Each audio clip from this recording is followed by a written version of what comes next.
కేవలం శరీరానికి మాత్రమే.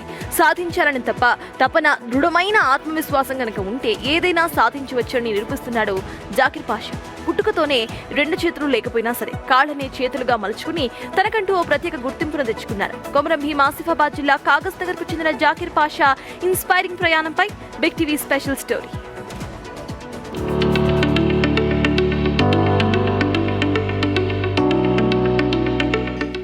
పుట్టుకతోనే 2 చేతులు లేవు, అయినా జీవితం తనకు అన్యాయం చేసిందని జాకిర్ పాషా ఏనాడు కుంగిపోలేదు.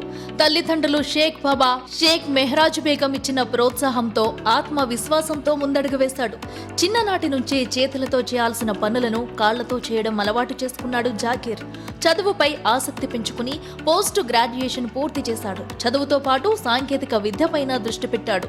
కంప్యూటర్పై ఆసక్తితో ప్రత్యేక శిక్షణ తీసుకున్న జాకిర్ పీజీడీసీఏ, టాలీ కోర్సులు పూర్తి చేశాడు. ఇక కంప్యూటర్ ఆపరేటింగ్ లో అతడి ప్రతిభ చూస్తే ఎవరైనా ఆశ్చర్యపోవాల్సిందే.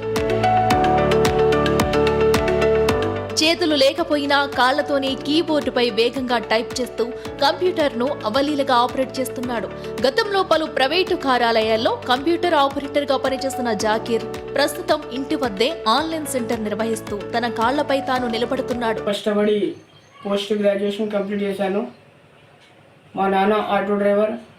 నేను టైపింగ్ కానీ సిస్టమ్ ఆపరేటింగ్, పెయింటింగ్, రైటింగ్ అన్ని పనులు నేను కాలుతోనే చేస్తాను.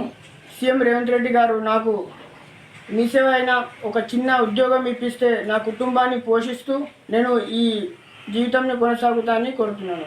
అన్నీ సరిగ్గా ఉన్నా పని చేయకుండా సోమరితనంతో ఉండేవారికి ఉచితాల కంటే అంగవైకల్యాన్ని అడ్డంకిగా భావించకుండా గౌరవంగా జీవించేందుకు ప్రయత్నిస్తున్న జాకిర్ వంటి వారికి ప్రభుత్వం మరింత ప్రోత్సాహం అందించాలని స్థానికులు కోరుతున్నారు.